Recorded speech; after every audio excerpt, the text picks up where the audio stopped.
Yes, you can now invest into the Ireland domiciled S&P 500 ETF CSPX on Syfe Trade. But before you do, hear me out. There are some limitations, or rather things that you need to know before you even start. So without further ado, let's dive straight into today's video. Let's go.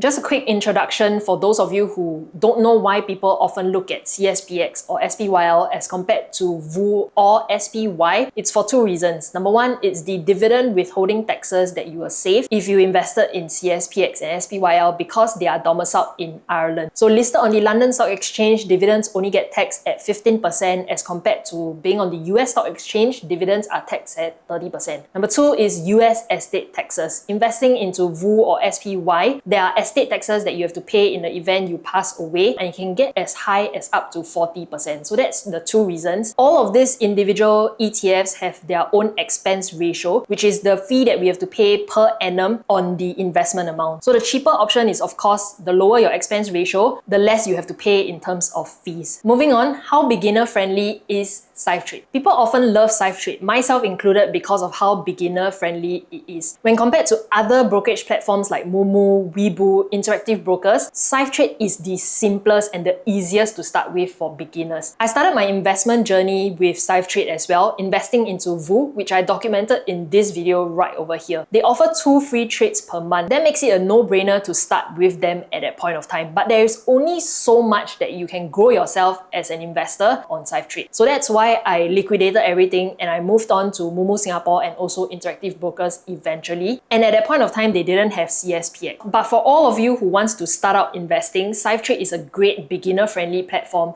To me, it's intuitive, knowing where to deposit my money, withdraw statements, searching for the different kind of stocks that I want to invest into as well. But then again, this is very personal because what I find user-friendly and intuitive might not be to you. So you do you, explore and have a feel for yourself. It doesn't cost anything to sign up for an account with Syfe anyway. Eventually, if you do not use their platform, there is also no fees that you will incur for inactivity. Speaking of fees, these are the fees that you will have to pay when you invest into the different stock market. For Singapore, it's 0.06% of the traded value, a minimum of $1.98 per trade. Similar fees to Moomoo Singapore, but the perks of being new to Moomoo Singapore is that you get 1 year commission free, which makes them the cheapest platform to go with for that first year as a new investor on Moomoo Singapore. For US stock market, you're getting 2 free trades per month. Above and beyond that, it's chargeable at $1.49 per trade. For whatever ETFs that is listed on the London Stock Exchange that now is offered on Syfe Trade, there's no fees for you to buy into them all the way until 30th April 2025. But beyond that, it will cost 99 cents per trade. The great part about doing non-sponsored videos like this is I'm able to do the comparison for you guys and just share with you who I'm comparing with. So if you could just do me a favor, just hit the like button so this video goes out to more people who needs to hear it. For fee comparison, Syfe Trade is cheaper than Interactive Brokers, but later on, as you hear my one limitation, you may want to reconsider which platform do you go with. In terms of fees comparison with FSM1, it is more expensive because FSM1 charges 0 fees for the ETF regular savings plan that you set up investing into CSPX or SPYL on their platform. I've covered it in a recent video. I'll link up above and down in the description box below. It also shows you the entire setup process. So moving on, let's go into the 3 limitations I feel is something that you should consider before you choose Syfe Trade as the platform to invest into CSPX. Let's go into that.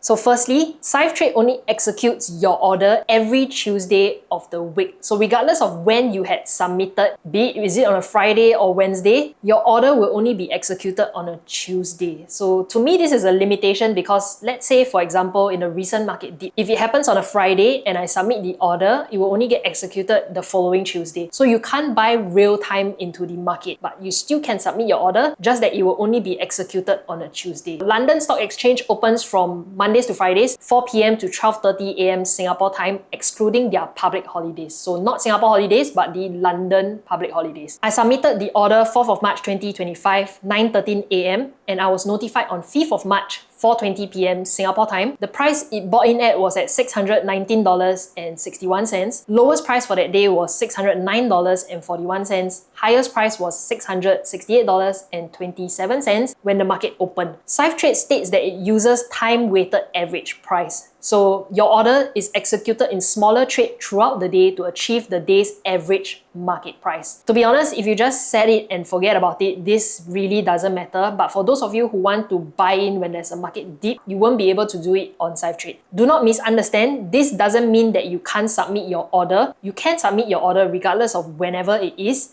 just that it will only be executed on a Tuesday. Reason number 2 is that currency exchange rates on Syfe Trade may not be the best. So I compared Syfe, FSM1 and Interactive Brokers at the same time, 10 of March, 5:20 AM Singapore time. For SGD $10 amount, Syfe Trade rates are not the best. FSM1 came in second, Interactive Brokers came in first. For example, if I were to do 500 Singapore dollars converted to US dollars, I would lose out $3 if I did it on Syfe Trade as compared to Interactive Brokers. If I did it on FSM1 versus Interactive Brokers, I lose out $1.50. So you won't get the best currency exchange rates doing it on Syfe Trade. Reason number 3 is that yes, even though you can automate your investment on Syfe, you still need to do one more step, which is to set up the recurring transfer from your bank to Syfe Trade. As compared to doing it on FSM1, it's automated entirely. So every single month, they take out from your bank account to invest into CSPX or SPYL via the ETF regular savings plan. This can be set up entirely on FSM1. So this is the 3